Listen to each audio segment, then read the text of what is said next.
Yeah, it's my honor to introduce Dr. James Trappe. He has a PhD from the University of Washington in the late 50s. Perfect. How's it? Can you hear me now? I met Jim back in the early 70s. He was a guest lecturer at one of my classes. And his focus has been on research on truffle ecology and taxonomy. In 1986, he retired as the principal mycologist with the U.S. Forest Service Northwest Research Center station in Corvallis. At that time, he was appointed research professor at the College of Forestry at Oregon State University, a position he currently holds. His expertise in mycorrhizae and truffles research has gained international recognition. In fact, I had a hard time tracking Jim down. He was in Australia the first time I found him, and then he was in Spain, so we're lucky to have him today. So with it all, well, that's it. So let me introduce you to Jim. Thank you much. Can we get the lights dimmed a bit, please? Well, I'm happy to be here, and I'd like to introduce a colleague of mine, Mr. Jamie Urey. Where are you, Jamie?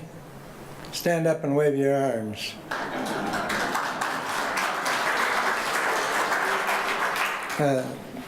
Jamie is my truffle science intern. I always like to have an up-and-coming mycologist to work with, especially one that's strong enough to lift the luggage up into the overhead and that sort of thing. But amongst his other accomplishments, Jamie is, in my experience, the world's champion truffle hunter. He was with me for 2 months in Australia this last year. We'll be going again this year. And we were out with some mycological club people in Queensland, and Jamie accounted for half of all the collections collected. There were 17 of us.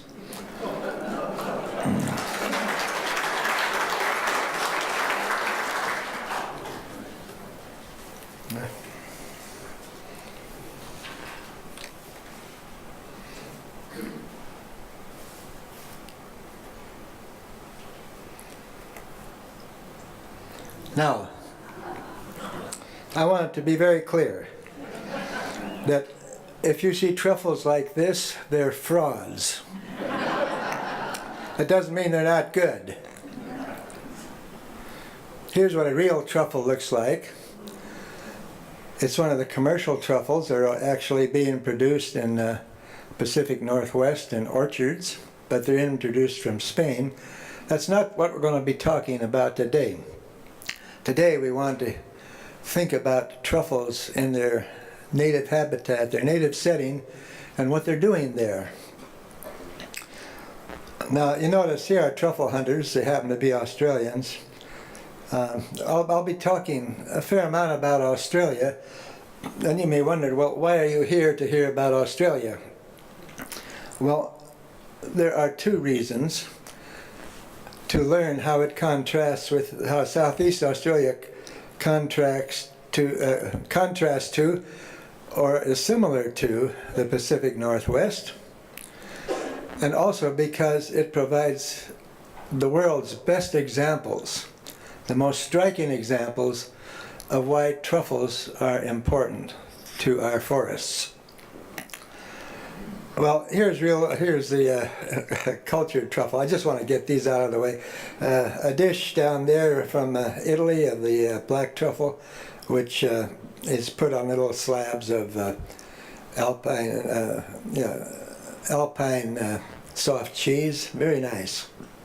But okay, now let's get back to nature. No matter where you go, where there are forests in the world, there are truffles. Now, most people don't know that. You know it now, but I'll emphasize it so you won't forget. This is in Australia. That's a spotted gum, a beautiful tree in a beautiful forest. But go from there to our coastal rainforests in Oregon. Both of these kinds of habitats, half around the world from each other, are good truffle producers. You get up into the mountains like the Cascades, right at timberline, there will be truffles. Into the dry woodlands of Australia, there are truffles.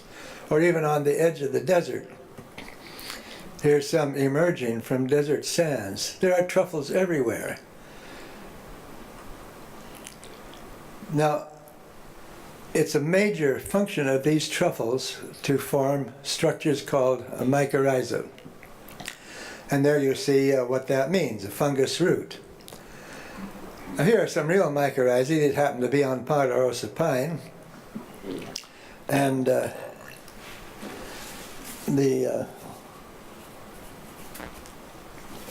get this figured out before we're done. Here are some mycorrhizal root tips. They're tiny little things. They're only about 1 millimeter in diameter and a few millimeters long, but those are the feeder rootlets of the trees. And it's through those rootlets that the trees gets its soil, or its nutrients from the soil. Thing is, however, without the help of the fungus, they can't get enough to survive. You take our Douglas fir, or ponderosa pine, or Sitka spruce. They would starve to death, even in a fertile soil, without their mycorrhizal fungus, which is cloaking the roots. And you see the fungus filaments are growing through the soil like a network, taking up minerals and nutrients and water and translocating those to the tree.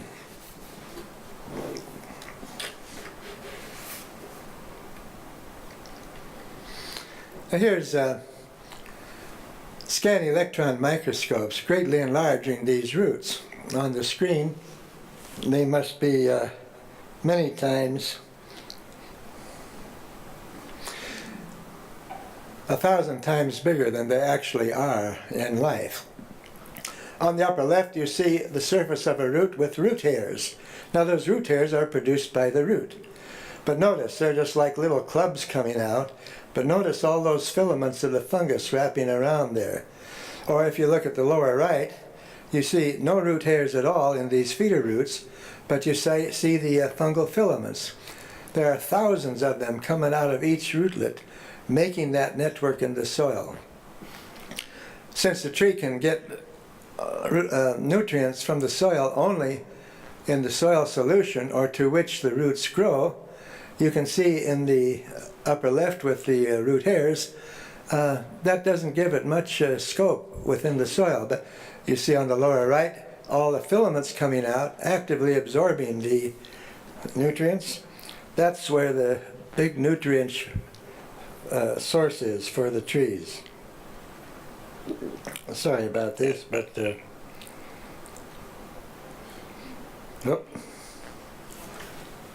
oh, here's a mouse here. Well, let me see. Now we got to get back on track. Here you go.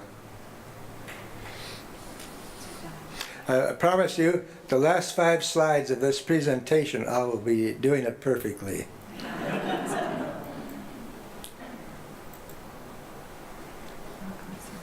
Ah. Oh, sorry. Oh, my glasses.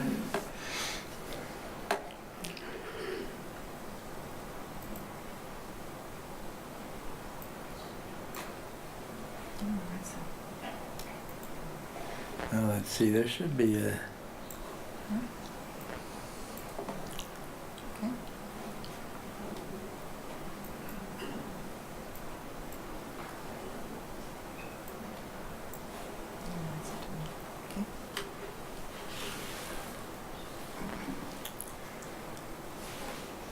Okay. Okay, looks like we're getting back on track.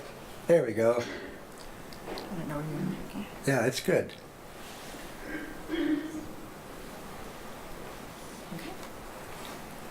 Okay, thank you. Maybe you should stand by my side.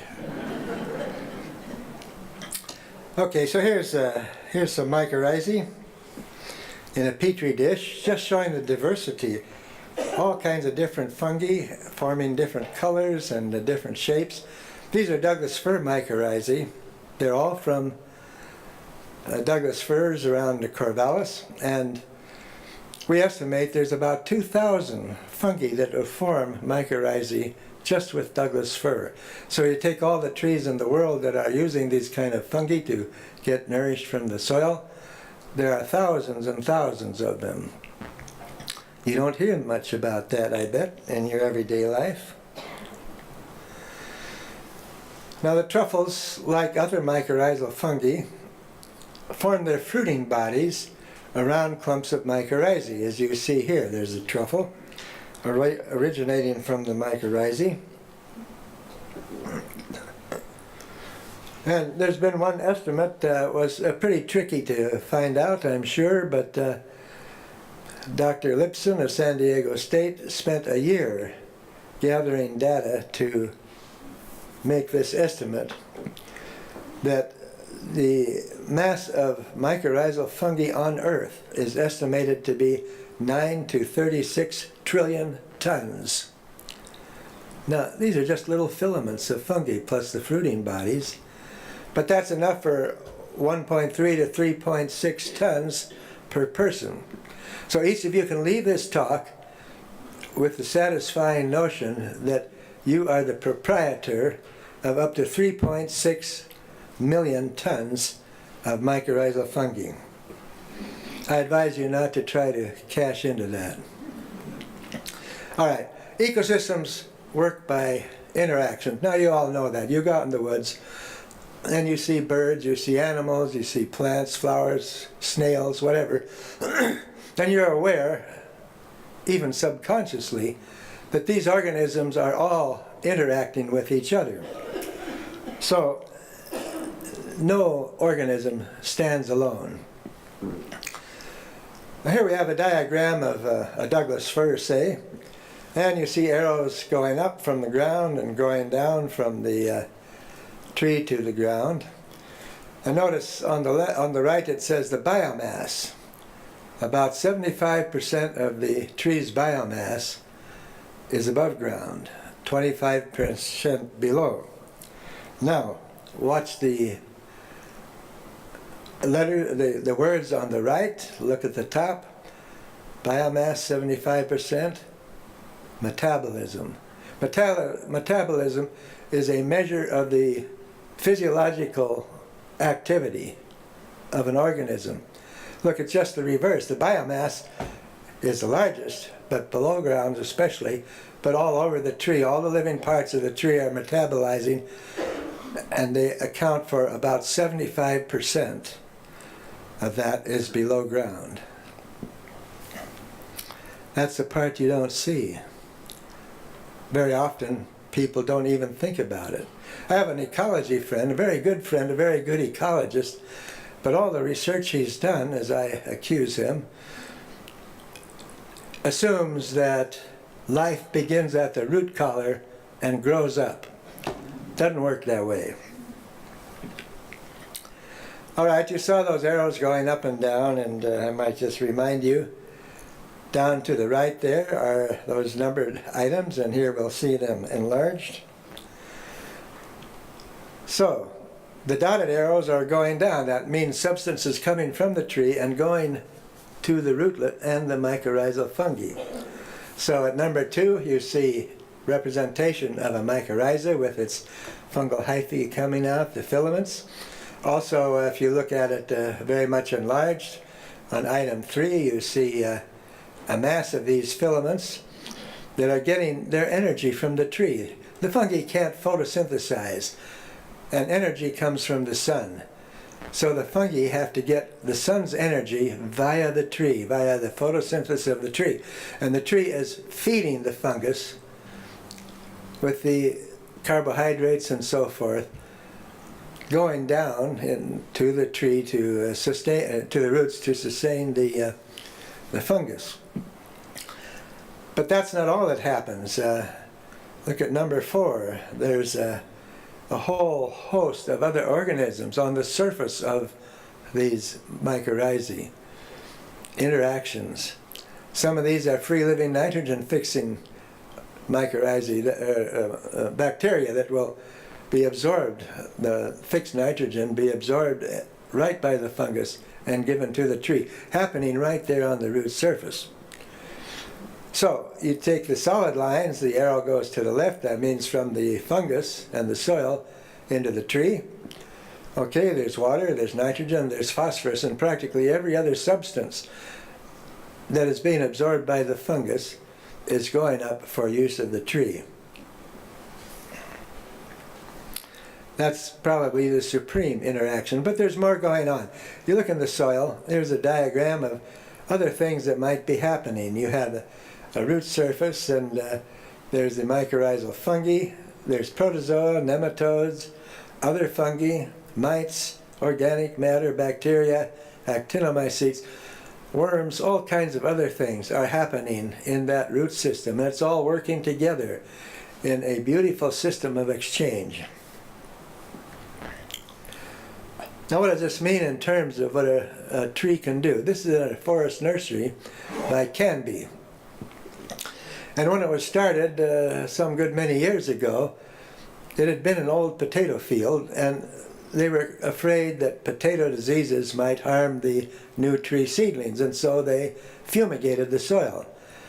And it was a nice sandy loam soil. It was very permeable, and the fumigant did a wonderful job. It killed everything in that nursery soil. The seeds were planted, and at the end of the first growing season, in the upper left, you see the result. There are Douglas fir seedlings, maybe a couple inches tall, looking faded and tired and sick. Why? Because they were suffering severe nutrient deficiency. We were pretty sure what was happening when we came back at the beginning of the second growing season, and as in the upper right, we saw here and there little clumps of seedlings breaking their buds and starting to grow normally. You see on the lower right there of that upper right still some stunted ones.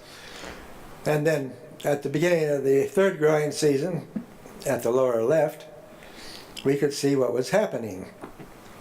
Now those stringed areas in between the stakes and the strings were fertilization plots, because the nurserymen, having found out that the trees were suffering nutrient deficiency, they sent some foliage to foliage lab analysis and found they were desperately short of all kinds of nutrients, especially phosphorus.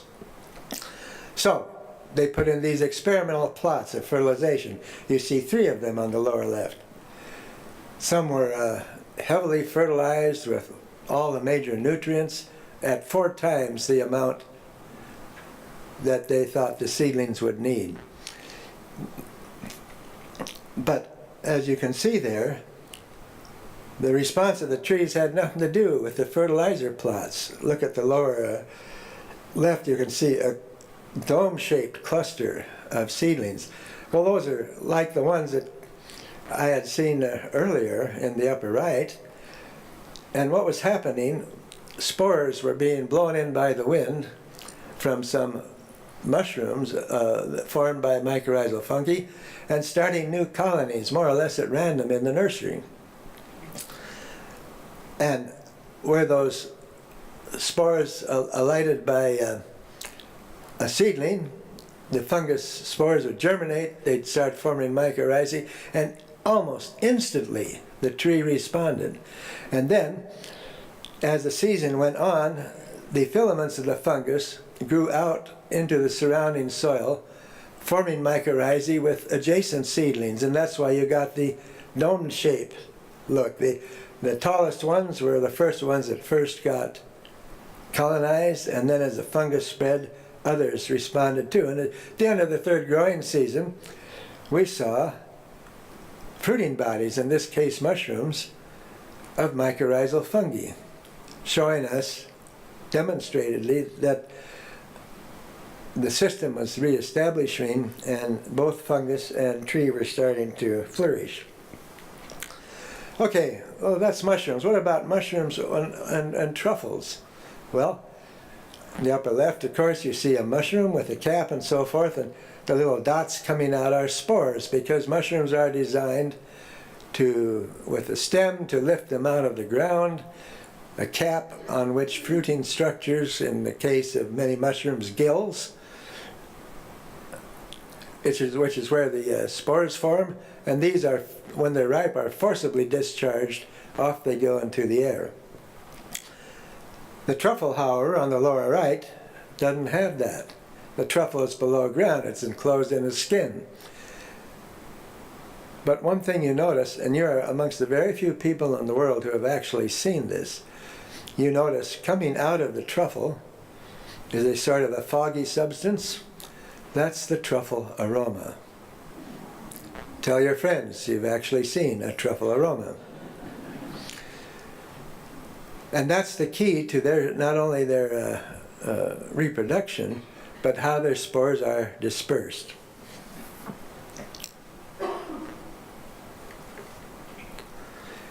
But let's take a little look here, relationships between mushrooms and truffles. Here are mushrooms.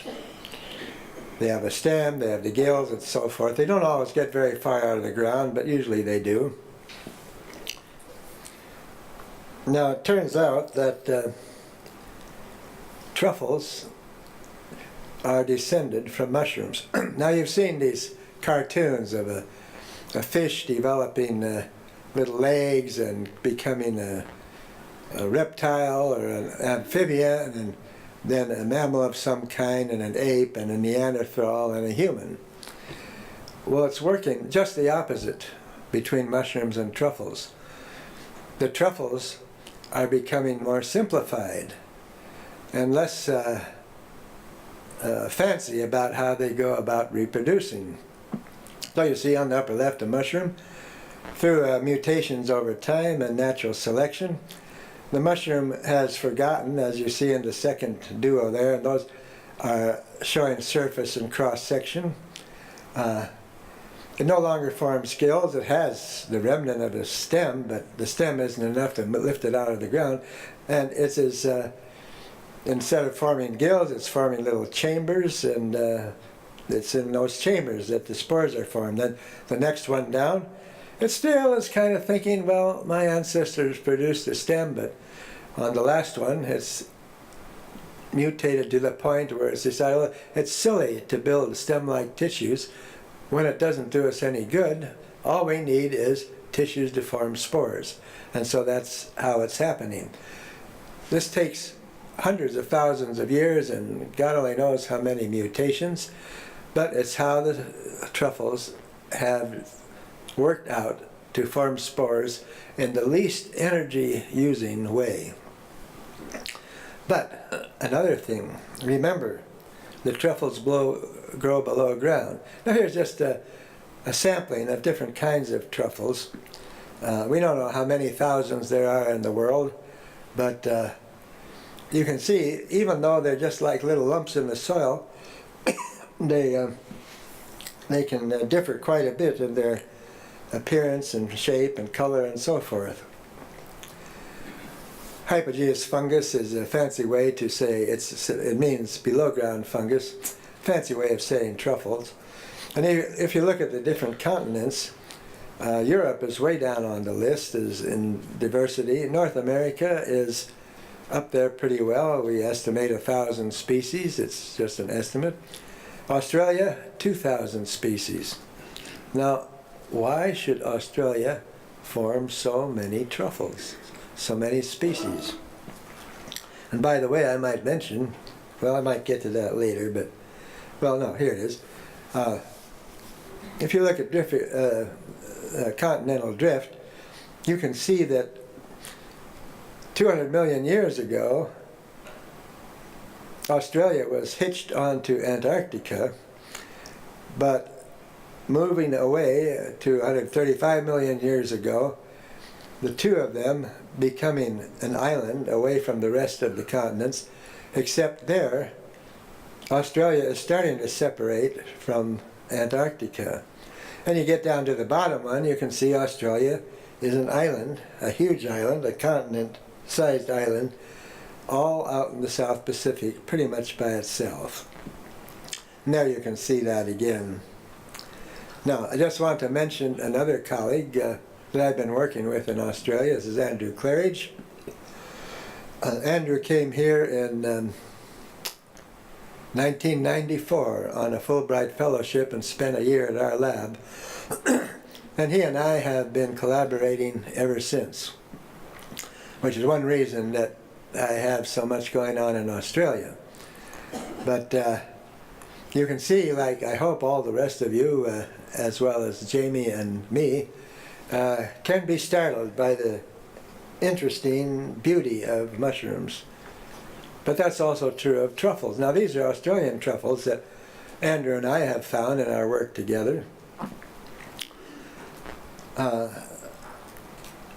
might mention that every truffle and every mushroom, mycorrhizae forming anyhow, that are formed in Australia are native only to Australia. They're not found anywhere else. We have no truffles that we know of anywhere else in the world, for example, that are a beautiful indigo blue. That's the color of their spores. I like the one down the lower left. The genus name is Labyrinthomyces, the labyrinth truffle, because as you can see in the cross section, the chambers in which the spores are formed make a lovely labyrinth pattern. Now, why should there be such diversity in Australia? North America is good, 1,000, but Australia is twice as good. Part of that is fire and drought. Australia is the second driest continent. Anybody know what continent is the driest? Antarctica. Antarctica, very good. You folks have been studying. One thing about eucalyptus, which doesn't seem like a very good fire adaptation, is that leaves have a lot of oil. You can probably go to well, even a drugstore, a grocery store, wherever, and find eucalyptus oil. It's in cough drops and all sorts of things. But eucalyptus oil is highly volatile and highly flammable.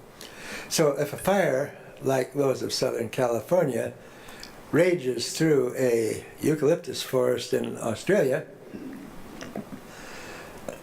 the heat generated from a fire goes ahead of it and volatilizes the oils in eucalyptus leaves, and you get practically an explosion. You can see that in those trees. It's just like a gas explosion. But it only lasts for maybe a few seconds. Poof!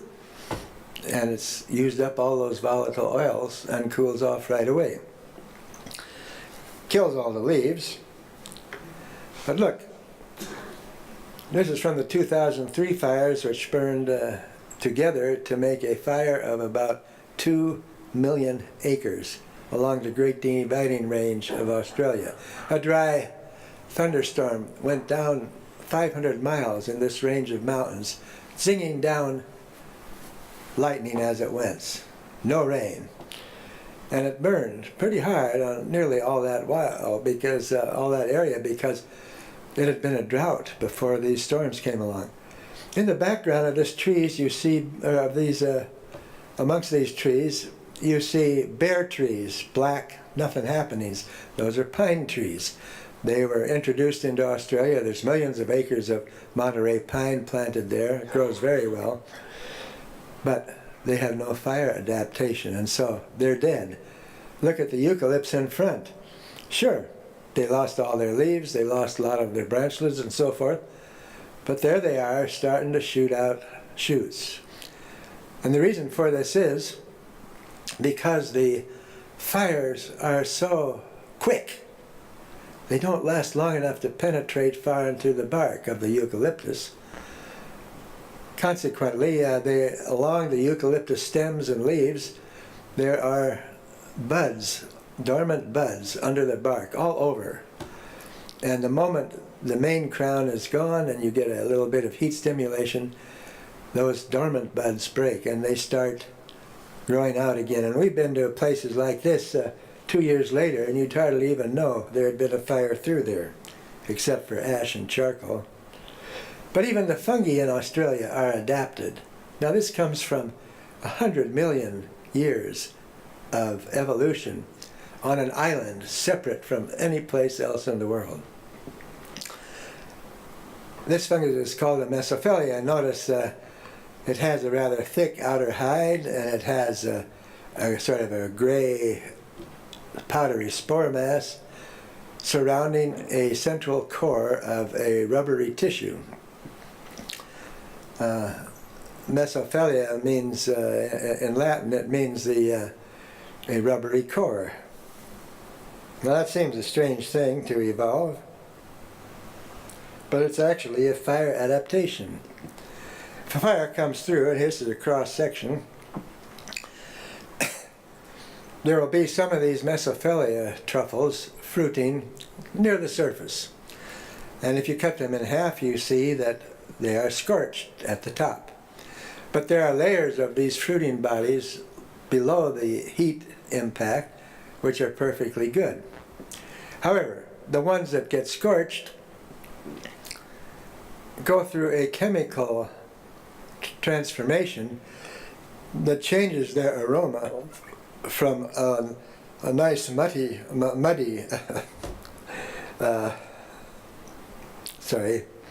nutty flavor, nutty odor. But when it's heated, it turns to a very strong aroma of rotting onions. Now, why is that advantage? There are a lot of animals that love rotting onion odors. If you have dogs, you probably know that they don't mind that at all. This animal is not one that is attracted to rotting onions.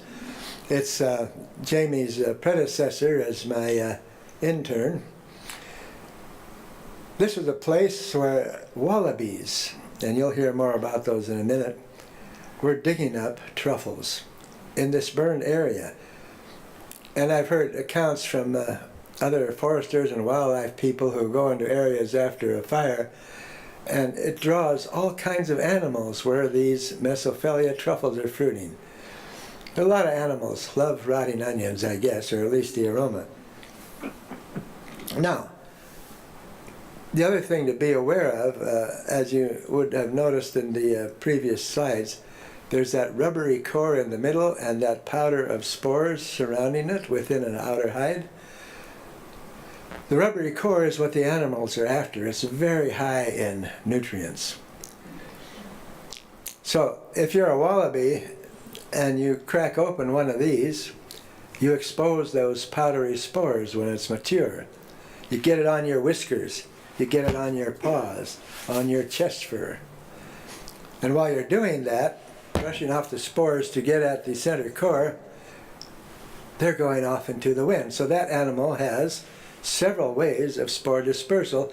Added another that they do eat the core, but they're not totally tidy, so some of the spores go through the digestive tract as well.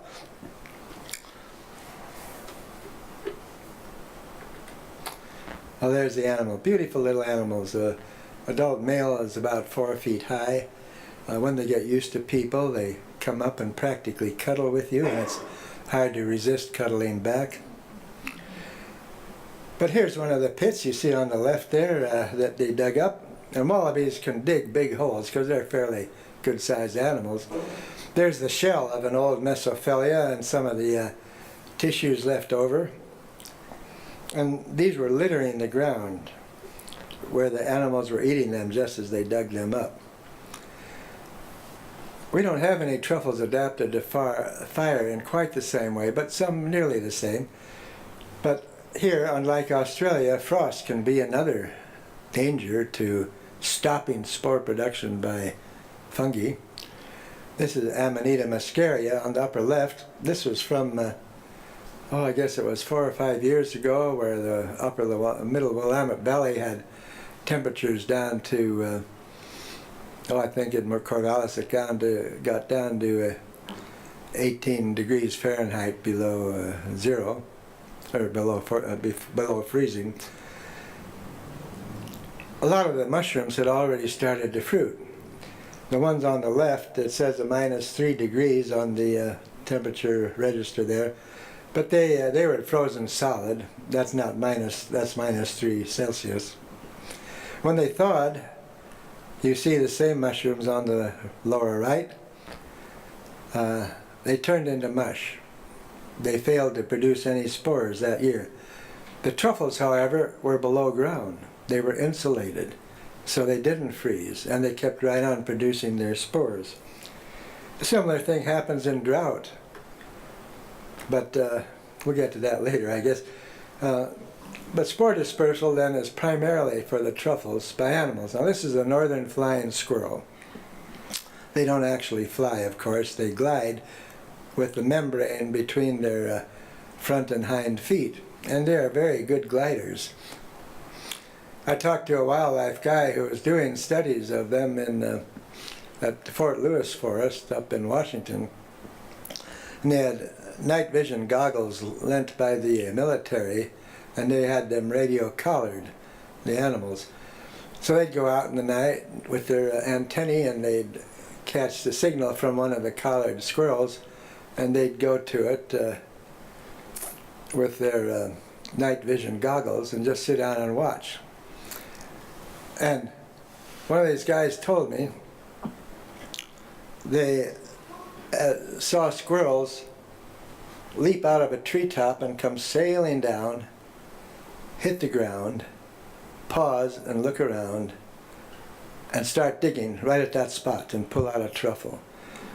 One guy told me he even saw one coming down and about 3 feet from the ground made a right angle turn, did the same thing. So they have a tremendous good sense of smell, like most animals except humans do. So here's what this guy saw, this kind of thing. Looking for predators before you start digging. Coast is clear. You start digging. Getting down there, reach down into the hole, pull out a truffle, and if you're a hungry flying squirrel, you sit down and eat it right at the spot. Or you might carry up a tree and stash it in a hole in the tree or whatever. And here's the kind of pit that's left. Now, this is a different squirrel. I saw it digging industriously up on Mary's Peak out of Corvallis. And so I went screaming and stopping at it to see what it was getting, and the poor thing dropped its truffle and ran off. But you can see the kind of hole that they dig, and you can see that truffle is lying on the tailings from that hole. Now that's an important thing to remember. We'll get to it later.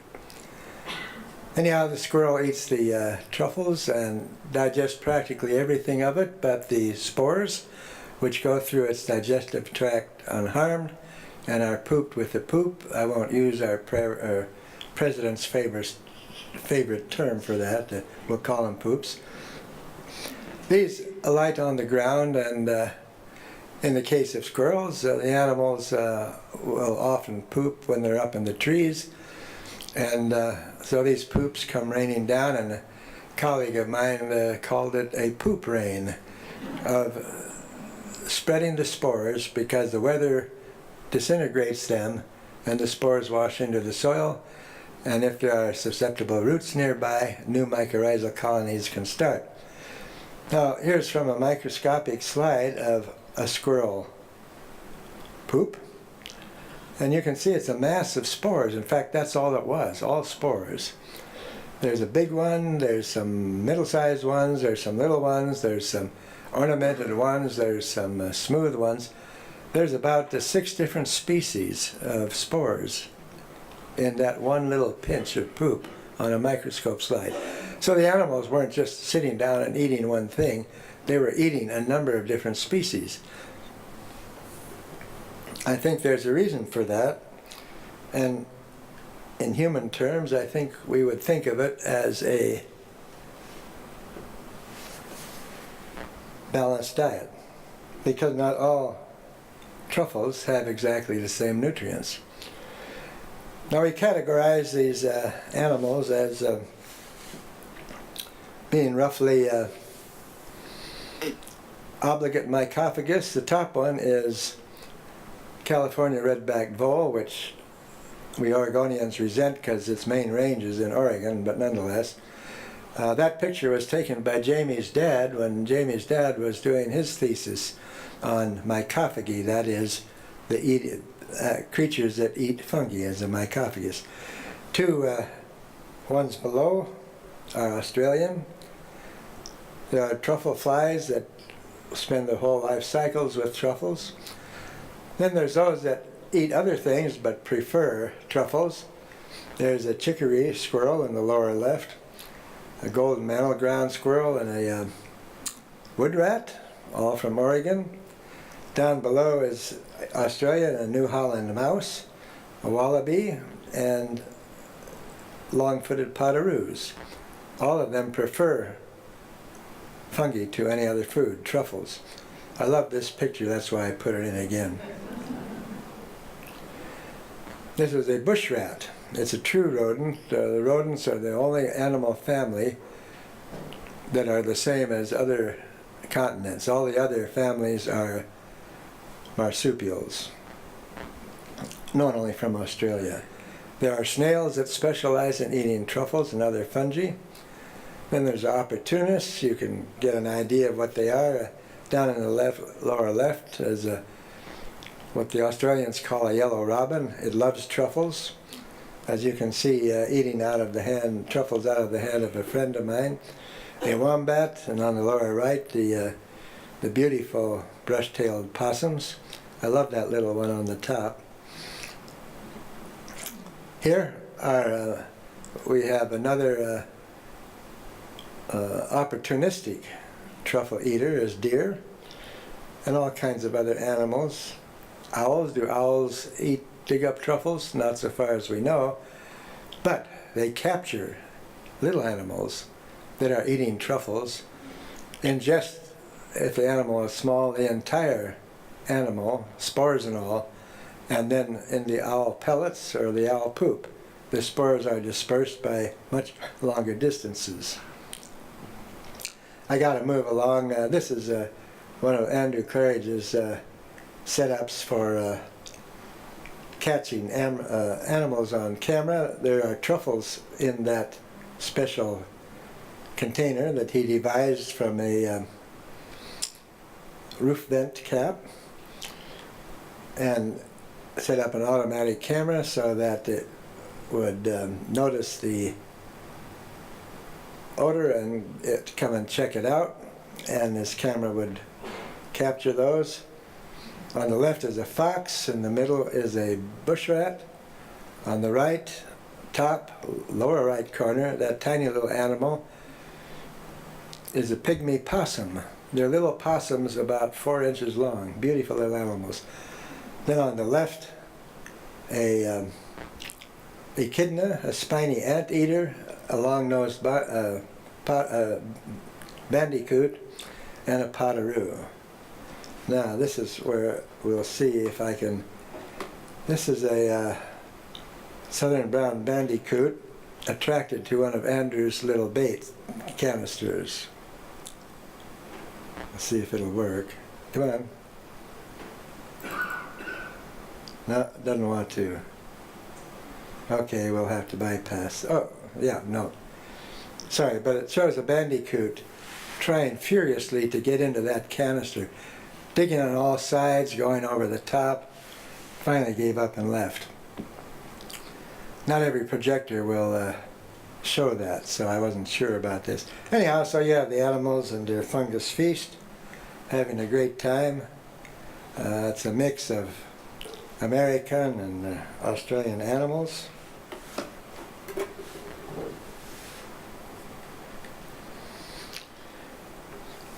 All right, here's another thing about truffles.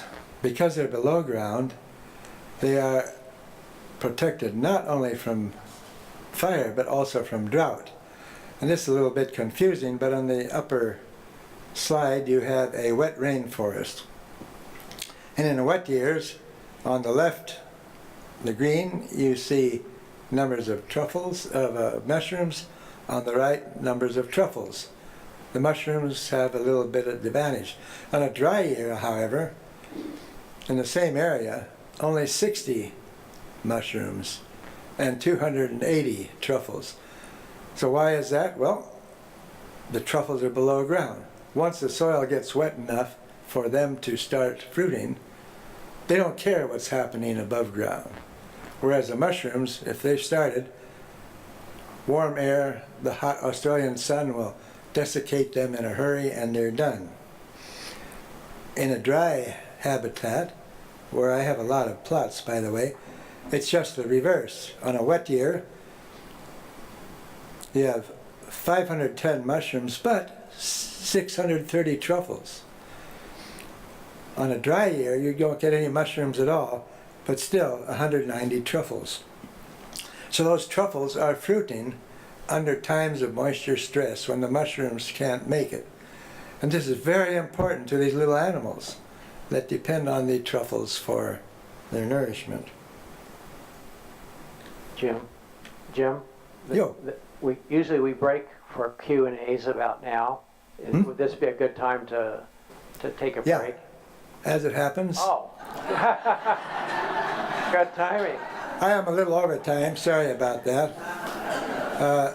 So we have some time for questions. Is there a portable mic around that we can, Jamie could help with that too. Okay, yes. Yeah, Jim, George, are truffles grown commercially? Yeah, the ones I showed initially, Okay. the big black ones, Yeah. they're grown here in Australia, in South America, and all over Europe, or Southern Europe. But they have very exacting climate and soil requirements. So a lot of people who thought they could make a fortune by growing them in a truffle orchard, and it's a pretty tricky thing to do in any event, but you have to have a high pH, like near neutral or even a pH 8.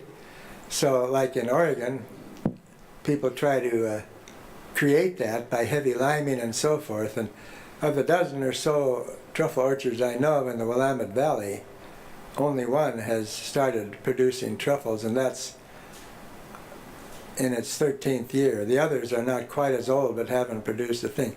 In their native habitat in Europe, where they have Mediterranean climate and a lot of limestone soil, they start fruiting in 3 or 4 years.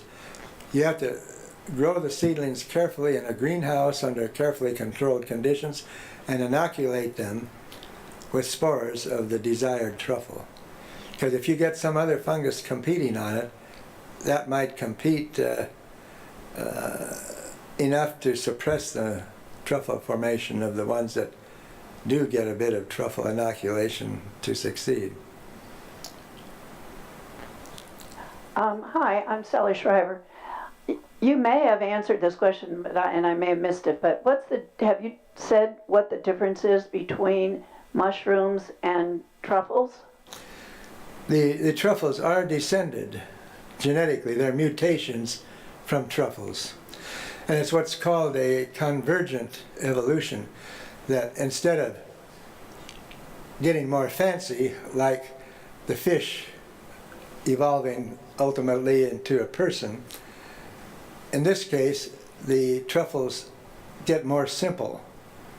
They don't care about all the fancy gills and ornament and pretty colors and whatnot. All they care about is producing spores, which they do below ground, so they don't need all these other tissues and metabolic things that the mushrooms produce. All they want to do is produce an aroma to attract an animal to the spores. But that doesn't happen overnight. That's a sequence of events that over probably, at the very least, thousands of years and maybe more. This is Hans. I'm over here. Are all woody plants dependent on mycorrhizal fungi or associated with mycorrhizal fungi? Not exactly. we reckon, and it has to be phrased in this sort of weaselly way, that about 90% of the world's plants belong to families that produce mycorrhizae. But there are some families that produce plants with no mycorrhizae, so it's hard to make an estimate. It's better to say that most do. Now there are other kinds of mycorrhizae than what we're talking about here that don't produce truffles or mushrooms, but basically most of the world's plants do require mycorrhizal fungi for their nutrition. Not the most precise answer, but the best I can do. My name is Bob. Of course, some truffles are very tasty to human beings, but are there other truffles that are not, and are there truffles that are actually inedible or poisonous? So far as we know, well, in the first place, let me explain that the way we learn generally whether a mushroom is poison or not is by eating it. Or what I prefer to do is to watch someone else eating it. I almost poisoned Jamie not long ago. But we won't go into that.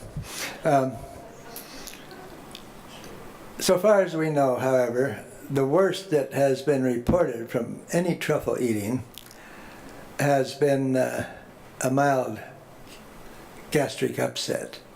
And that could even have been an allergic reaction.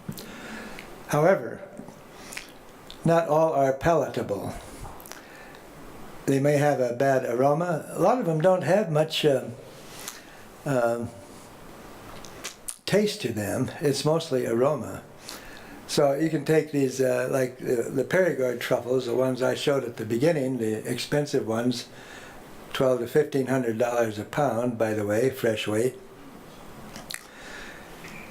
If you use the old onion and apple sort of thing where you hold your nose, and I've tried this, it's hard to tell if you're not smelling it whether it's an onion or an apple. And it's the same with a lot of truffles. If you don't smell it, you don't sense any particularly interesting flavor.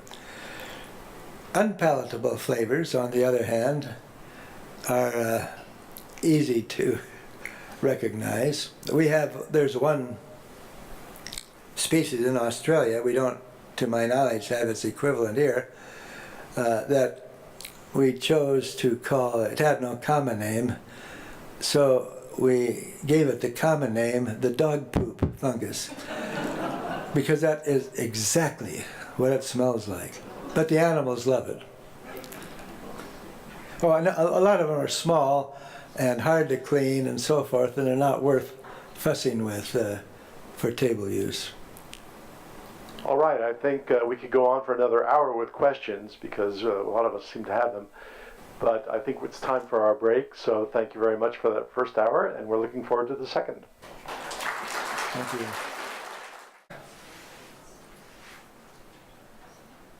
Why Earth needs truffles, except now we're saying Earth needs truffles.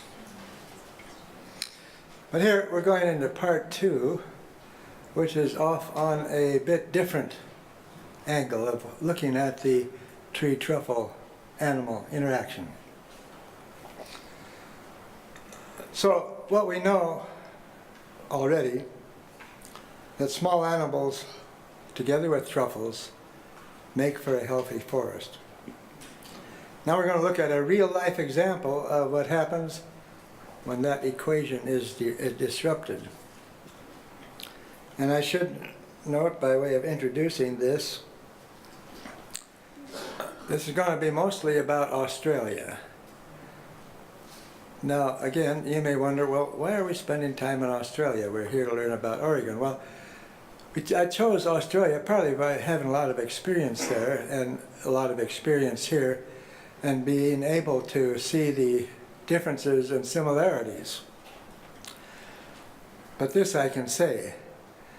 Australia, halfway around the world, is different in every biological way from North America. The animals are all different from ours, that is, the native animals. The plants are all different except introduced weeds. The fungi are all different. The ones I've showed you already, like the Meso Failure, that fire-adapted one. There's no other fungus on Earth like that, only in Australia. And that's partly because Australia has been separate from all the other continents. So it's gone its own route in evolution. The other thing about Australia, being the driest continent, is also different from most of the other continents. It has the oldest soils, and by that what I mean is Australia has had hardly any earthquakes. They had a few volcanoes 500 years ago, just a few, little ones. But mostly the soil that is there is that is weathered from the sandstone that comprise most of the rock formations in Australia. And what kind of soil does that give you? Sandy soil. Sandy soil that can be leached a lot. You can walk in many places in Australia, so I've read, and actually the dirt you are walking on is 2 billion years old. That allows for one heck of a lot of leaching. So you have impoverished soil. And that's where mycorrhizae are so important, because mycorrhizal fungi can actually break down some minerals into soil. And then there are lichens that will break down rocks into soil. But still, it's an impoverished soil. So that means that the plants and the animals have, in a way, either a couple of strikes against them, or they've had to adapt. Now, we already mentioned a bit adaptation in fire adaptation. But let's go on now and see how that adaptation can be interrupted. This is the bark, which is a naval term, means a smallish ship, Endeavour of Captain James Cook. It's about 100 feet long. I have no idea how many people were crammed on that little ship. But not only were the sailors, but there was a geographer, a botanist, some other people, an artist, and all of these professional people brought along their servants. So it was a crowded ship, but they were used to that in those days. So this is the bark Endeavour of Captain Cook. It came to the coast of Australia in around 1870. Now,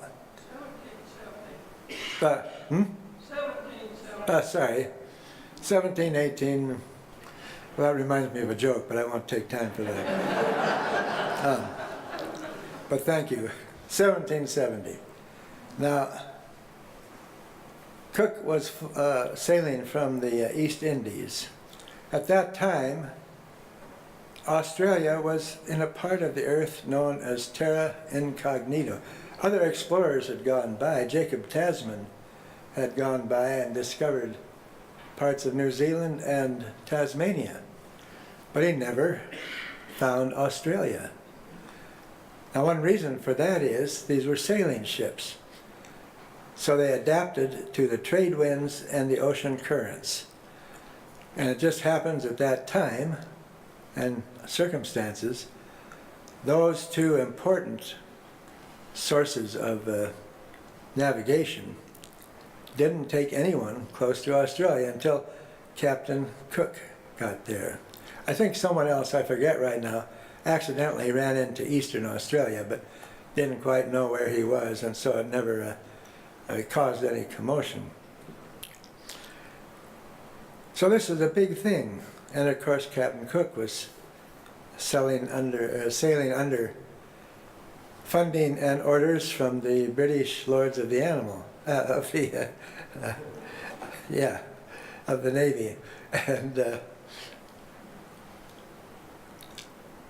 in an earlier voyage, he'd gone up the west coast of America. And that's why so many of our mountains, Hood, St. Helens, Adams, Rainier, Baker, are all named by Cook for British Lords of the Admiralty. He didn't do that to Australia, fortunately, except he hit Australia right down here and then went up the coast.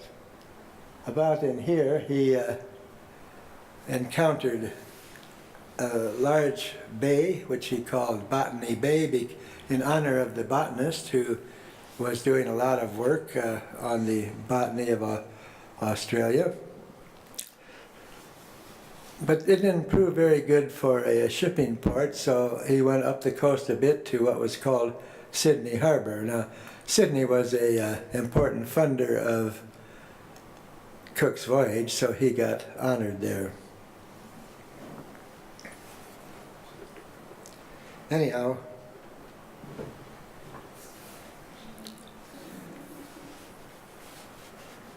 that information from 1770 sort of rested in England. Nobody knew what to do with this large continent. They thought it should be British, but they didn't know why. They knew they had a lot of forests there. They had some rather unfriendly native people. But then, in the intervening years since 1770, Britain faced a crisis. Their laws had been so difficult for poor people that people could be sent to prison for theft of a pig or shooting of an earl's grouse or something like that. Even a loaf of bread would get you 10 years in prison.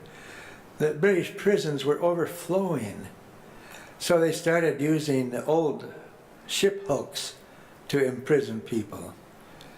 But even they were running out of space, and somebody had to die. Hey, look, Cook discovered this big-looking place. Why can't we send our prisons there? The idea caught on, and so the first prison fleet came to Australia. It took about 6 months, as I recall. And they came to Sydney Harbour.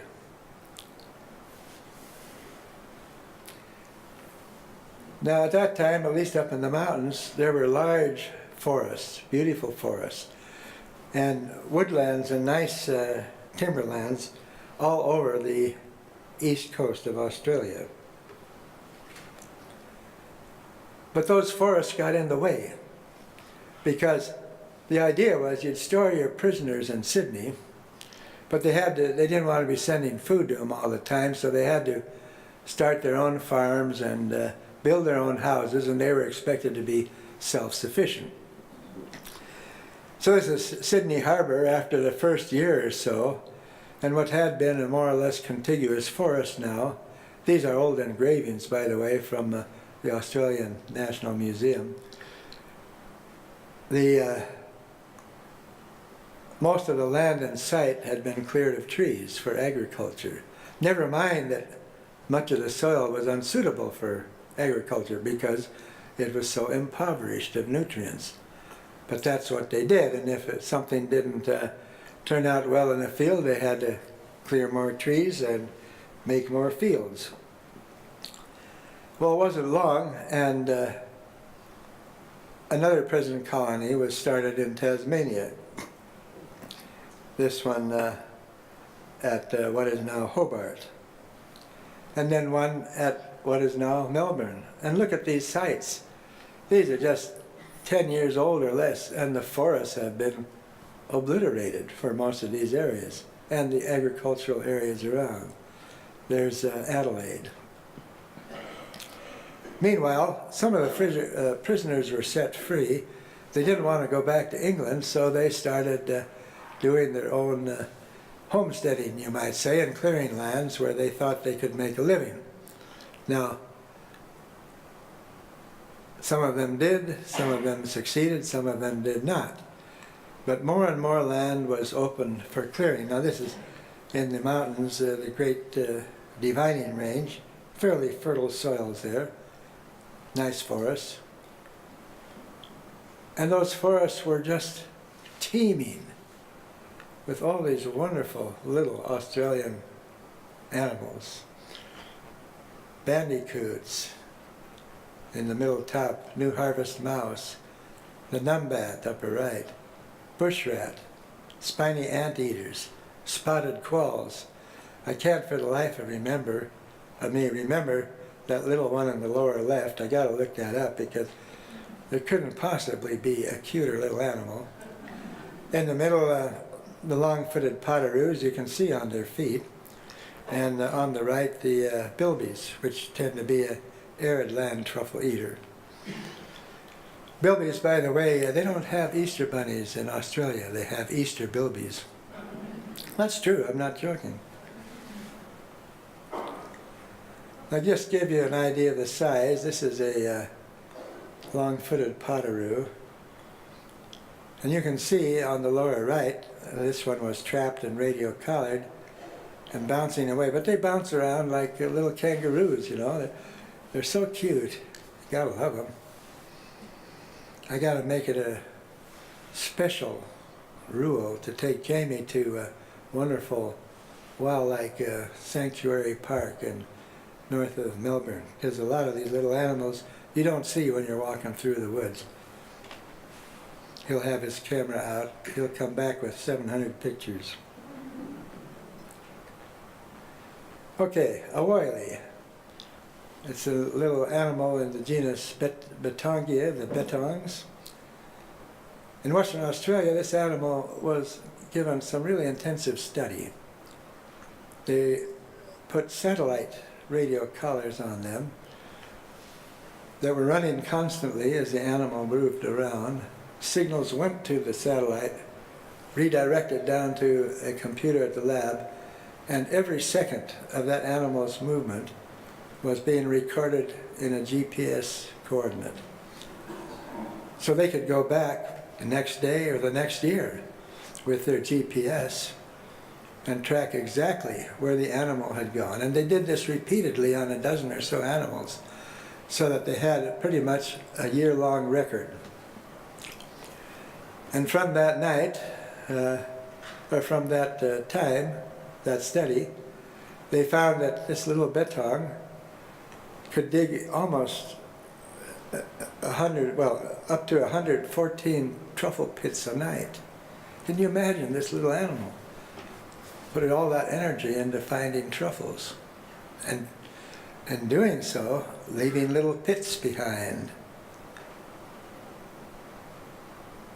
For the number of animals that you might find on a hectare, which is about 2.5 acres, up to 5,000 to 16,000 of these little pits in a year by the little mycophagous animals. They measured the volume of displaced soil, and they found that, they concluded that on average these animals displaced over 4 metric tons of soil. God, with a lot of energy going into moving that soil around. Now each one of those bits of soil, as I'll show later, little pits, formed a little water catchment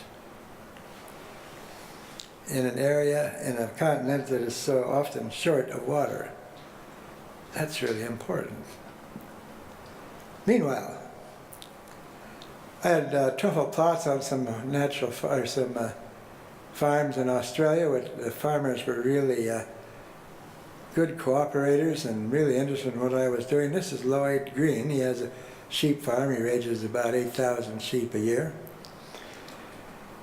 And he was telling me that his great-great-grandfather, who settled that area, and by the way, the Australians have a different settlement system. Like the United States, they had a Homestead Act. But much of the continent was unexplored. It was all considered Crown land, but nobody knew what was going on there. So some of the more enterprising cattlemen and sheepmen would go off the beacon track where there weren't any government inspectors, and they'd start their own farm. And some of these were thousands of acres. But they would live there long enough that they could claim title to the land, even though they had not settled it in any legal way before. So they have what are called settlers and what they are called squatters. But being a squatter simply means, there's no bad meaning necessarily to that in that context. Squatters were simply people who had the energy and the guts to go ahead and claim land, whether they had any right to it or not. Anyhow, Lloyd was telling me his great-great or great-great-great-grandfather hired Chinese laborers after the gold rush, just like in California. The gold rush in California drew people from all over, including a number of miners from the California goldfields. But a lot of those guys, and they were all guys, I never heard of a woman prospector in those days, went broke anyhow. They didn't find the pot of gold, and so they had to find labor. And Lloyd said in the old days, the landowner would hire these laborers at just a small, barely living wage, give them all an axe, a hatchet, line up maybe 50 of them in a row, and start them marching across the landscape, whacking off every tree.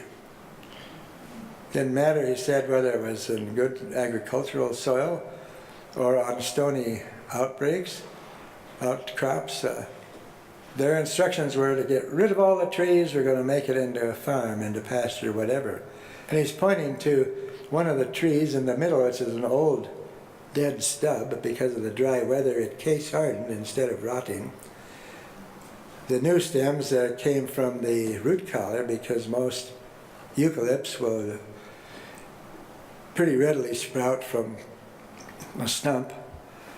And he said they'd go across the landscape and clear in total, literally, millions of acres of forest and woodland.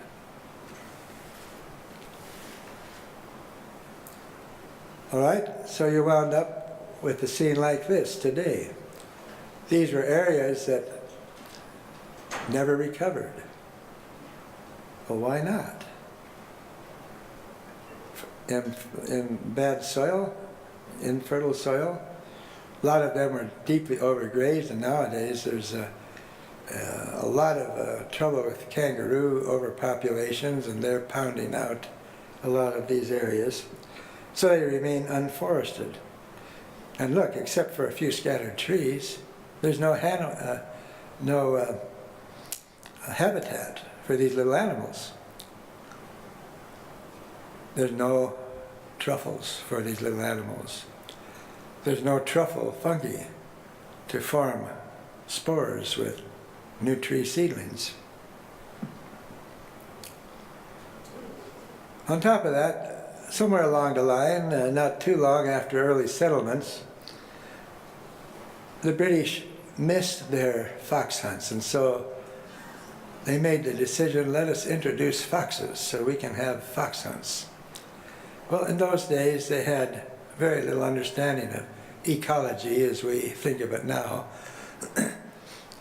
and the consequences of introducing an animal into some other continent. It turns out that the foxes multiplied and divided, being good mathematicians. They had no predators except dingoes, but the foxes were very prolific. The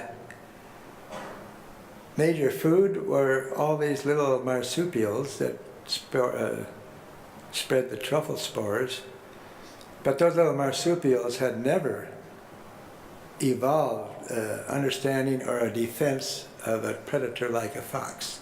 So they were sitting marsupials, as it were.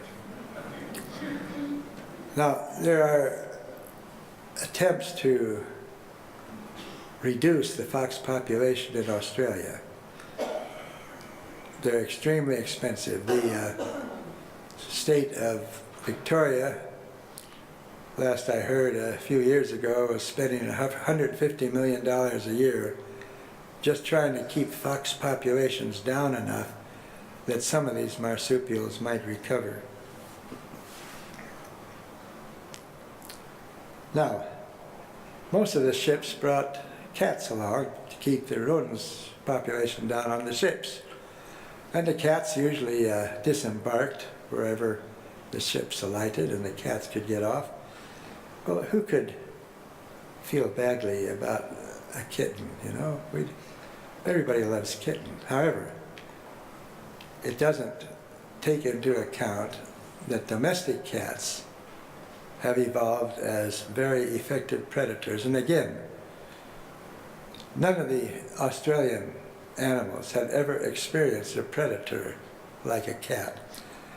So add all this together, the destruction of habitat, the decimation of truffle crops over much of the Australian forest, the introduction of predators, and you have a bad challenge. Nearly half of Australia's mammal species are endangered or have gone extinct. Nearly half. You know, there's all these cute little names. By the way, this is a digression, but I did read somewhere, and it may be apocryphal, but it's such a good story that I can't resist telling it, so don't take it as gospel truth, but it might be. When early explorers after Cook actually were, and with the prison colonies, where they were actually able to develop conversations, not necessarily in language, but in motions and so forth. Some of the early biologists were writing down Aboriginal names for animals. And as the story goes, one of the early ones who was with a friendly Aboriginal, they saw a bunch of kangaroos. And through motions, the biologist tried to convey the question, what do you call those? They said, kangaroo, kangaroo. So he wrote down, these animals are kangaroos, and published that. A linguist came along later, studying this particular Aboriginal language, and he asked, what does the word kangaroo mean? You call these kangaroo? And the Aborigine said, oh, no, we don't call it kangaroo. Well, why? Well, what does kangaroo mean? It means, I don't know what you mean. So anyhow, true or fact or fiction, I don't know.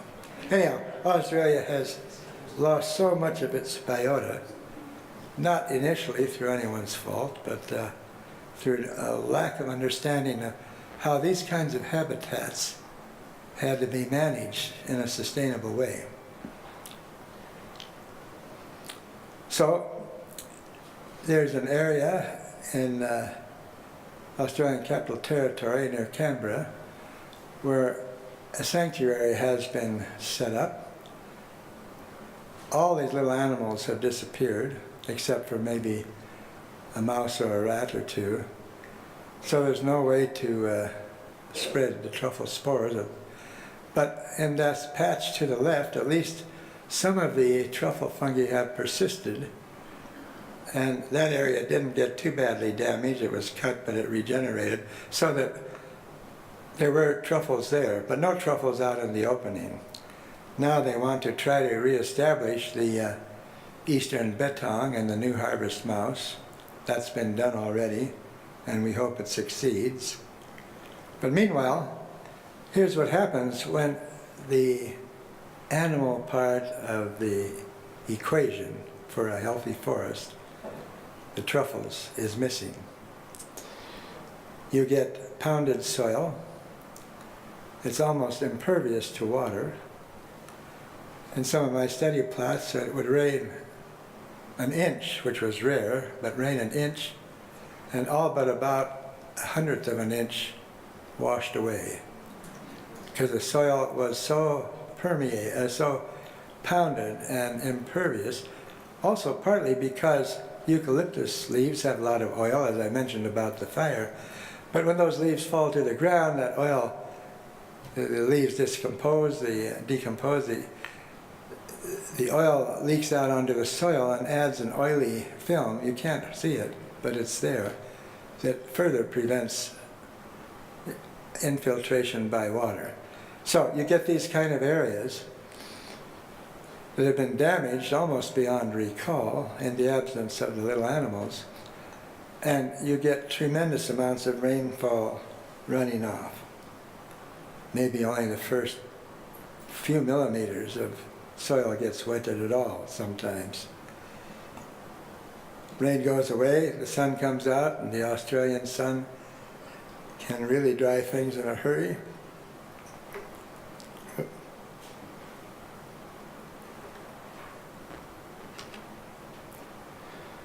And if it's dry long enough, it cracks like mud. Well, it's a sandy soil. Why should it do that? Well, a lot of the Australian soils have a clay component. And when you rub them between your fingers, they feel sandy. But it's a type of clay that swells when it's wetted. And those roads get so slippery. You can slide off one of those roads that in dry is sandy and no problem.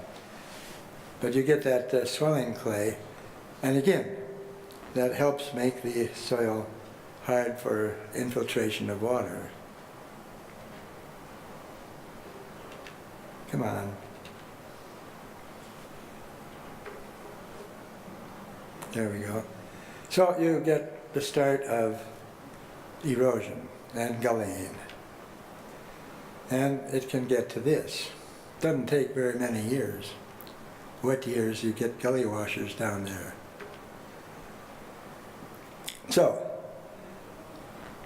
what the Australians would like to see is reestablishment of truffles, maintenance of older forests like this, getting rid of the predators that decimate the Mycorrhizae populations.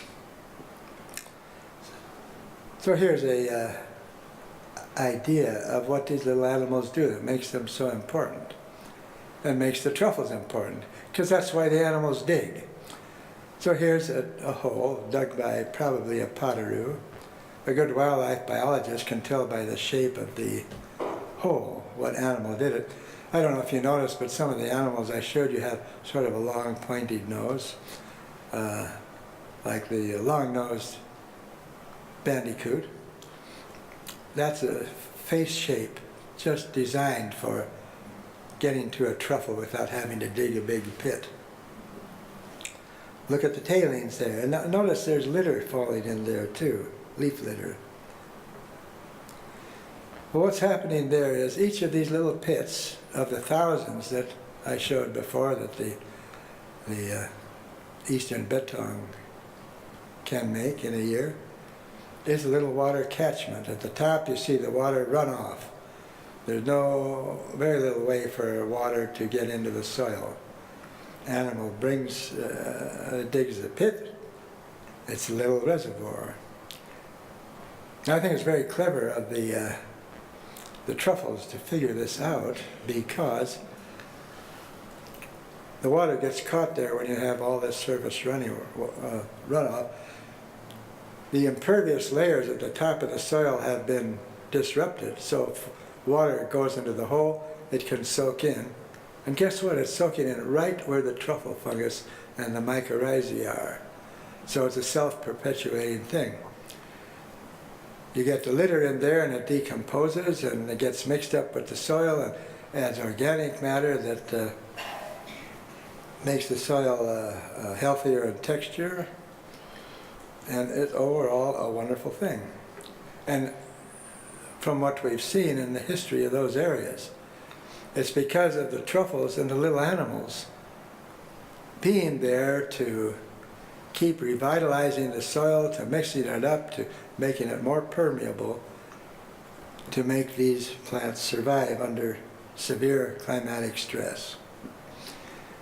We don't have soil that bad in most of Oregon, but we have places where it's hard for water to get in, where there's not much animal digging activity. Yeah, gophers and so forth will do that, even in arid areas. But here, even though the conditions aren't all that extreme and all that difficult, it's a very important function that the animals and the truffles are doing. I already showed this slide, I'm just showing it again to remind you what just one little animal or a few little animals can do to maintain the health of the soil. I bet there's not one biologist in 1,000 ecologists that could tell you that I've ever heard of that before. So one of my goals has been, in collaboration with some of the Australians as well, to try to make people more aware of the importance of these things. We talk about interactions, what keeps our systems going. And if those interactions are disrupted, then we have trouble. We don't want that. With global warming coming along, it's probably going to get more important than it has in the past. All right, in Australian Capital Territory, I mentioned this sanctuary, Mulligan's Flat, Guru Yaru. I love that name. I love the Aboriginal names, Guru Yaru. Who can spell it, huh? I won't tell you. You can figure it out. Guru Yaru. Anyhow, it has a predator-proof fence about it. At that time, it enclosed 450 acres. It cost $1.5 million bucks. But the Australians are serious, at least to a reasonable degree, about reintroducing the little bettongs and the new harvest mice and others that used to be there but have been long gone, in hopes that over the long run these programs can be expanded to restore the health of historian habitats. Well, let's switch to North America, just as an ending here to leave you with more cheerful thoughts. On the left you see a truffle called Elaphomyces. Most of the outer hide has been gnawed off. You can see those gnawed parts. The inner spore mass, in the case of this truffle, turns at maturity to a powdery spore mass, which you can see lying on the soil in the lower left. And there's some of its spores through the light microscope, and also the lovely ornamentation in the scanning electron microscope. Here's some of our animals. There's the chicory.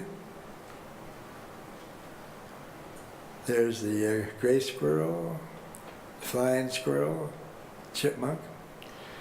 Upper middle is an owl, great horned.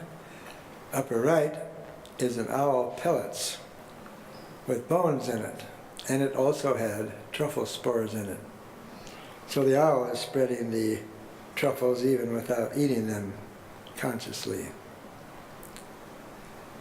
All right, this little bit of sermonizing, I'll just give you a minute or two if you can see it, but it just tells us what needs to be done in terms of good land management to keep our forests healthy.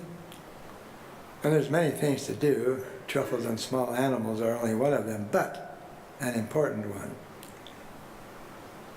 And with climate warming, whether our politicians believe in it or not, it certainly is changing, and the truffles then are best adapted to that to keep the trees going healthy.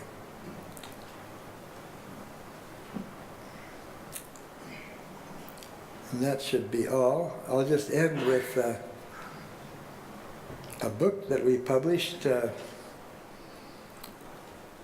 some years ago, 6 years ago, I guess, 7 years ago.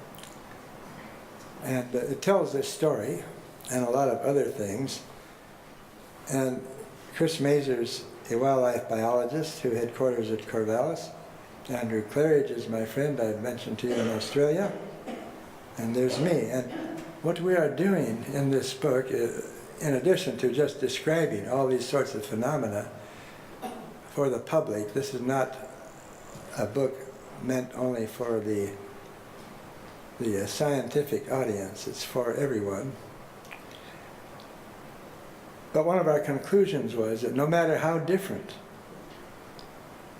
southeastern Australia is from North America, from the Pacific Northwest, in climate and soils and animals and plants, everything is different, opposite sides of the earth, yet they function the same. They have all these differences, but it's still the trees and the truffles and the animals working together and interacting that constitute a more important part of a healthy forest. So let's keep it all in mind and not fall into the trap that life begins at the root collar. I think this is our last.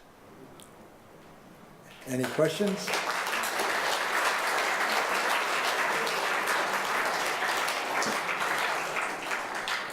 I'm sorry, I get a little bit preachy towards the end, but I really feel strongly about these things. Yes? Yeah, my name is Ken.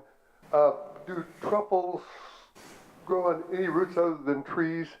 And the second question is, what happens in locally disrupted areas, say clear cuts?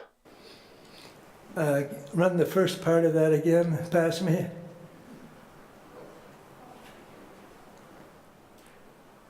I was wondering if truffles grew on any other plants' roots than trees. Well, they grow on more than half of the woody plants, but not on, well, except for desert truffles will also grow on some herbaceous plants, but most of them require woody plants, including shrubs, but only of particular groups, not every woody plant. And the second part? Does clear cutting affect them? Well, the truffles can't survive without their tree host, not as a living system as such. However, their spores, which are living actually, can be dormant for a long time. We have some documentation from California, not we, but our Californian colleagues, that some spores will persist viable in the soil for over 50 years and maybe longer. But if you have a good spore dispersal in a clear cut from nearby forests, just like in that nursery where it got colonized naturally by spores flying into the nursery with the fumigated soil, and the little animals, there's good data on some of the small animals, for example deer mice, that will eat truffles in woods adjacent to a clear cut, go out into the clear cut and maybe harvest some seeds or berries and poop some spore-bearing truffles out there too. So there are multiple ways of inoculating. So that's the good news on the situation. More? Yes, this is Roger. Is there a relationship between the high biodiversity of truffles in Australia and the impoverished soil? I think so, but the impoverished soil,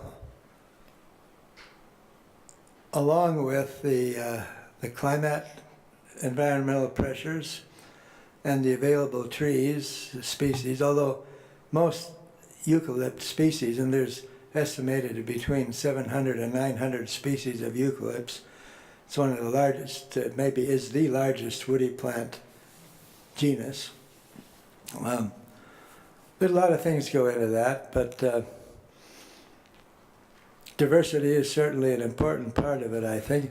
And even here, there's some good data from Arizona where the mycorrhizal fungi were assessed by use of DNA analysis for 10 years in a tract of pine during a drought. It wasn't planned that way, the drought just happened, but they had yearly data on what the diversity of the mycorrhizal fungi were during that drought. And as the drought went on, there were more and more hits on the truffles than on the mushrooms. The mushrooms dominated in the first year. By the end of the 10th year of the drought, and this was Arizona, the truffle fungi had become the dominant species there. So even within that short a time, the availability of truffles helps those stands adapt to drought, survive under drought, whereas the mushroom farmers kind of went by the boards. Now I'm sure when the rains came back, the mushroom species would have come back again too. But certainly this ability to grow below ground where you can go ahead and produce spores once the soil is wetted, no matter what the climate is doing above ground, is an important factor there. But diversity gives you, every fungus is different, just like you and I are, each different from each other. So one may be really more functional during hot times of year, another during cool times, during wet times, during dry times, and so forth. So if you have a good diversity, then your tree hosts are better equipped to compete with environmental changes. This is Jim. I'll ask a quick question. When we're digging away in our gardens, is it prudent to keep our face sort of a distance from the soil just to avoid the spores and whatnot? Or is there any danger in your opinion? I occasionally see gardeners wearing masks, but I'm assuming they put pesticides down or something like that.